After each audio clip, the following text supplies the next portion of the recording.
Kalau ketika bermeditasi hanya dengan emosinya, karena kita mengharapkan sesuatu, itu biasanya dunia ini panggung sandiwara. Perannya berbeda. Ada yang menangis, ada yang terbahak-bahak, ada yang lain-lainnya. Itu memang benar memang seperti itu. Jadi syair-syair itu tidak asal nyanyian satu. Pertemuan itu juga hebat. Pantulan daripada cermin itu bisa memberikan kita inspirasi positif. Tapi saya tidak setuju kalau benar-benar telanjang kalau bagi perempuan ya. Tapi kalau sudah memahami itu, gak ada yang gak mungkin. Karena kita ini bisa mencipta, bukan hanya bisa meminta. Nah, kalau sekarang kan kalian hanya meminta kan? Kalau sudah paham sadar jiwa itu, nggak akan ada kita yang kesamaran, yang menyalahkan orang. Iblis jadi setan pun nggak akan kita salahkan.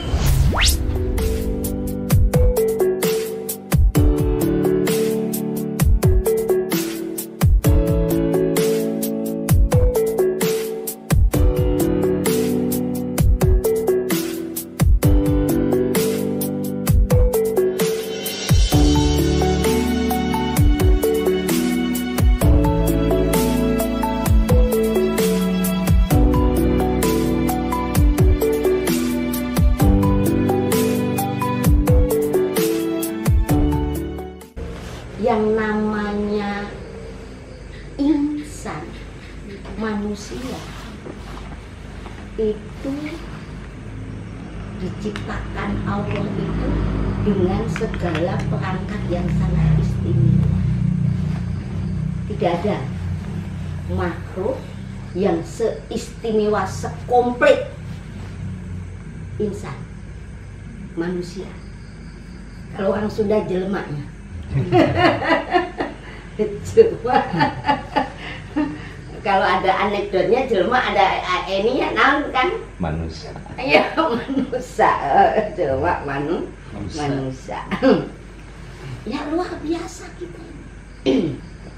Jadi kalau ketika bermeditasi hanya dengan emosinya, karena kita mengharapkan sesuatu, itu biasanya kurang nendang, kurang berenergi.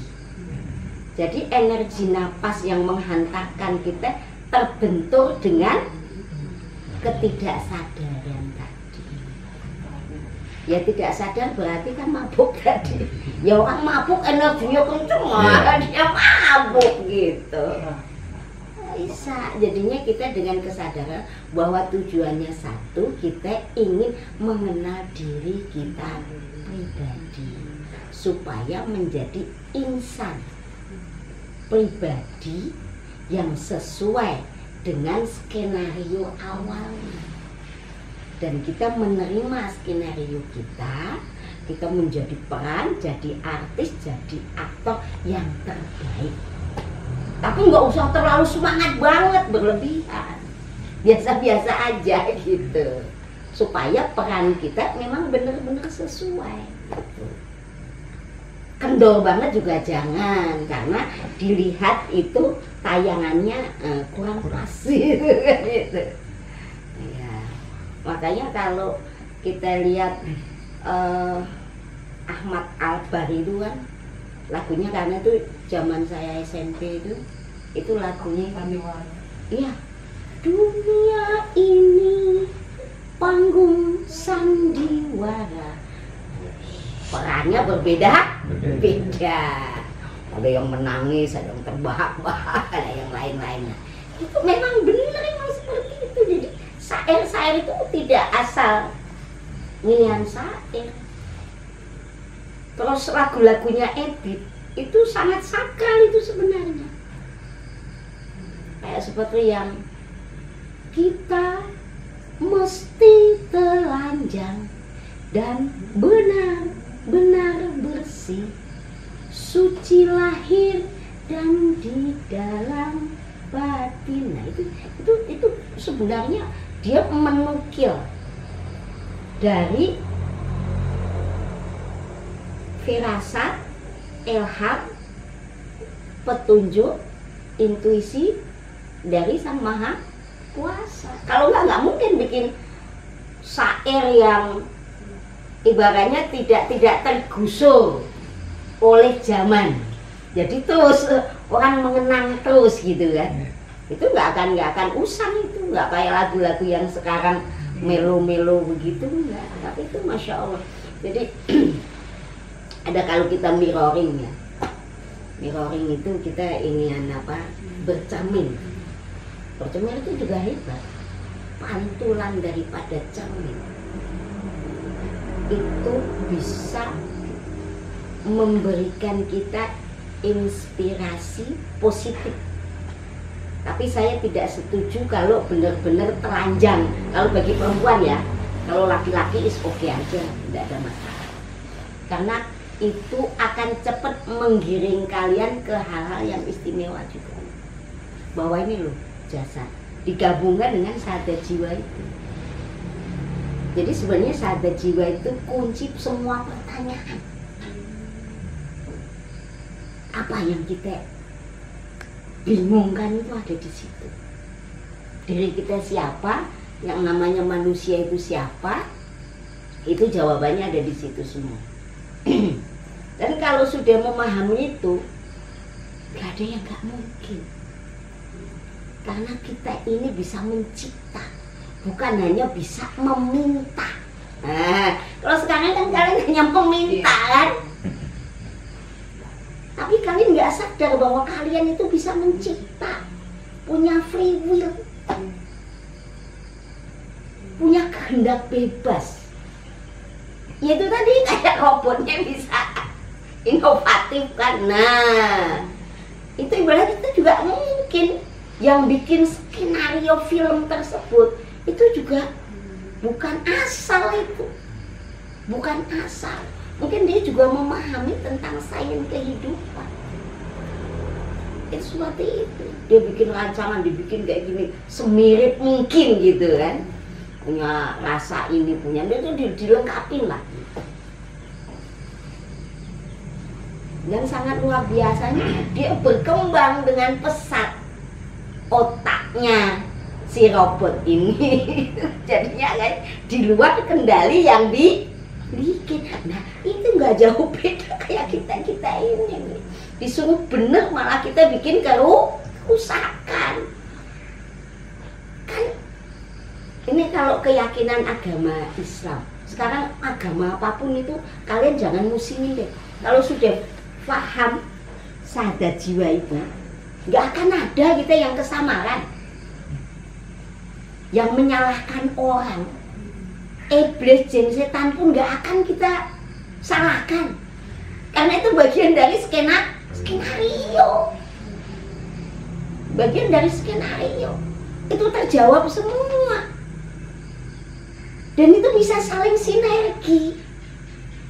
Tapi kita yang jadi peran sebagai khalifah ya harus menjalani khalifah, bukan malah tambah rusak gitu kan.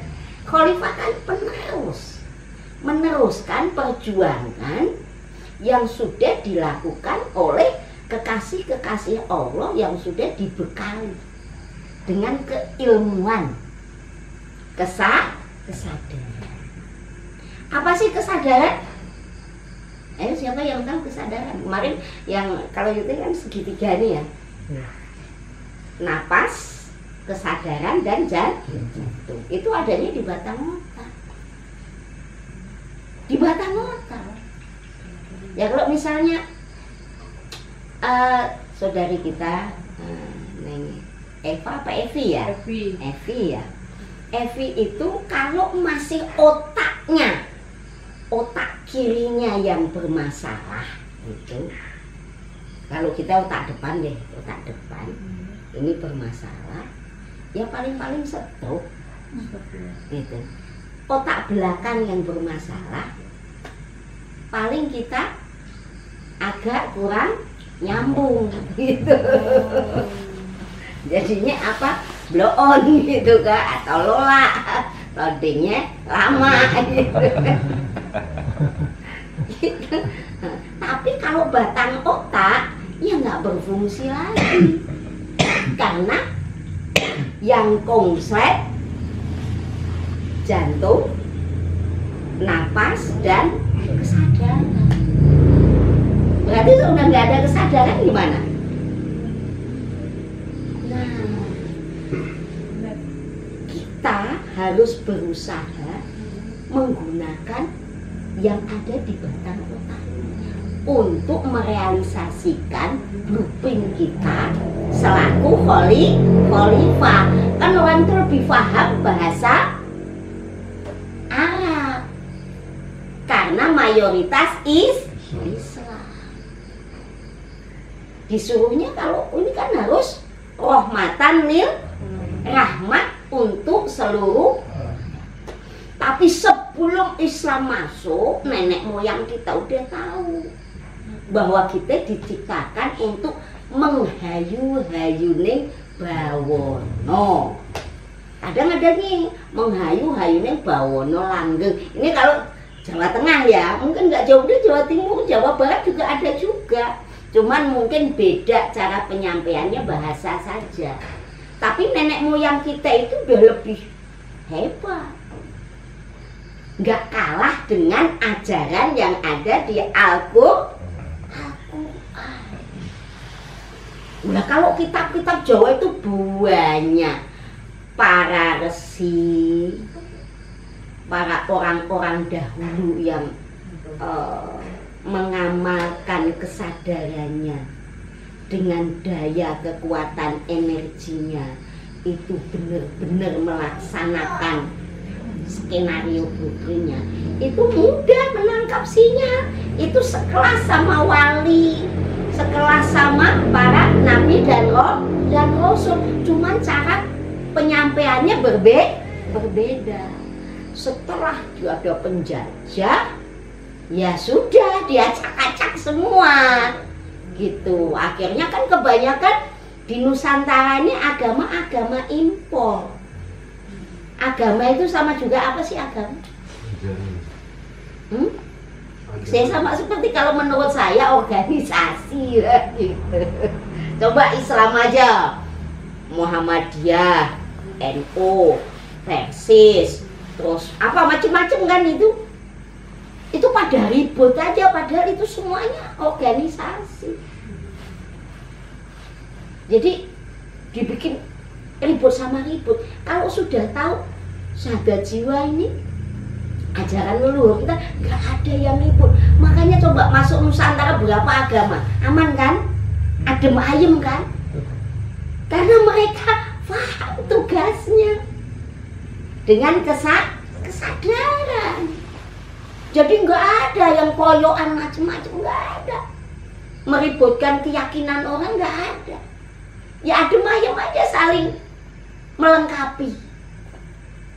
Tapi di akhir-akhir kemudian tahun-tahun kesini, wah tambah rame, semuanya ngaku kecap nomor 1. Jadi aku paling bener, kamu yang salah, kamu kafir, kamu finar, yang kayak sih